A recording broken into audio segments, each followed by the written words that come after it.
Okay, I am back from my sickness, my illness. It wasn't really an illness, it's just a cold. I'm not entirely up to my 100% that I was once at, but I'll get that eventually. Today I am going to be reviewing the 1985 movie Fright Night. I don't know it. We'll talk about my opinion later. But this was released in the year 1985, and I think most people have kind of forgotten about it because, or at the time, I think it was kind of overshadowed by the other slasher films of the time. And not that many people, I don't think that many people actually remember it now. So we'll get on to the plot. One thing, before you ask why I have so many tabs open, supposed to be taking a math test, but so take a break from the math test. I don't really like taking math tests. Sorry, Mr. Math teacher, who is exceptionally funny and awesome, but I don't want to take the math test right now.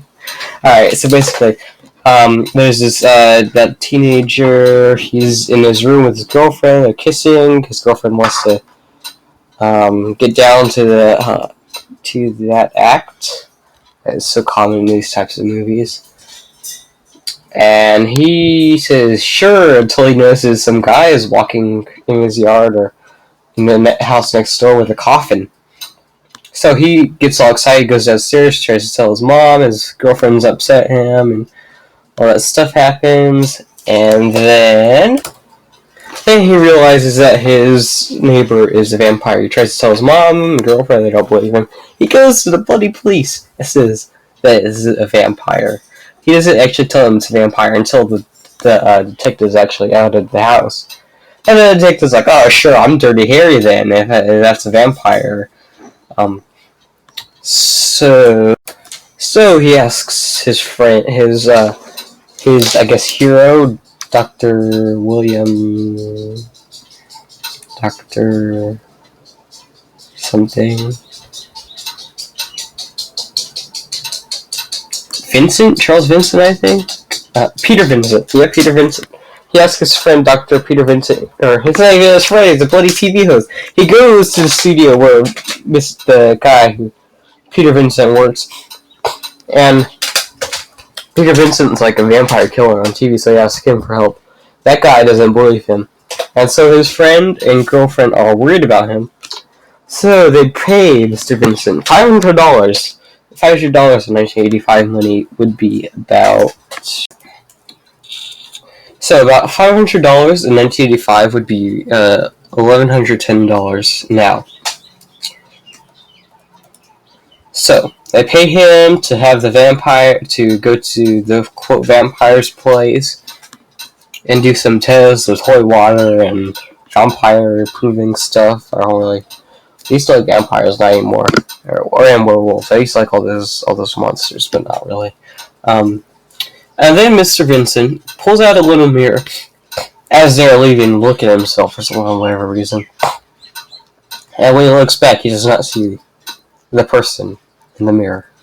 So he drops the mirror, and he picks it up, he's like, oh, well, whoop-de-doo, I just dropped it by accident. It's not a big deal. But a piece of the mirror breaks off, which alerts the vampire that he did have a mirror, in fact, and that is what, in fact, he did drop. So Vincent runs off, drives off fast, leaves him dust, doesn't even collect his payment, if I am correct. Then the vampire chases three main characters, three younger main characters, bites the friend becomes a vampire, kidnaps the girlfriend, brings her back to his place, seduces her, bites her as well. The main character gets Vincent's help, they kill the vampire and the friend who turned into a vampire. Wait, they killed the friend who turned into a vampire. The vampire is bisexual, so they kill his male lover as well. And then they kill the vampire himself, which turns the girlfriend apparently back into a person. She should also turn the friend back into a person, but that's not what happens. It remains a vampire, even though it supposedly killed him. So, so the movie ends. The movie's not very good. Don't watch it. I did not like it at all. It was very boring. In fact, the thing that interested me the most about this movie, in fact, was my steak that I was eating while I was watching it. I'm not lying. I don't know what kind of person eats steak during a movie. But I was in fact eating my steak while watching this movie. It wasn't even me who decided to watch this movie. It was my dad. He recorded it. Some movie channel that we paid for. Yeah, this movie was not good. I did not like it. I don't want to see sequels. I don't want to become a fan of this movie. Whatever.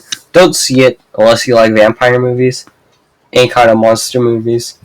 And if that's the case, if you like monster movies or vampire movies, you should see it. If you don't really like monster movies or vampire movies, but you like slasher movies, you probably won't enjoy this if you watch it. You'll probably enjoy the slasher movie more than you would this.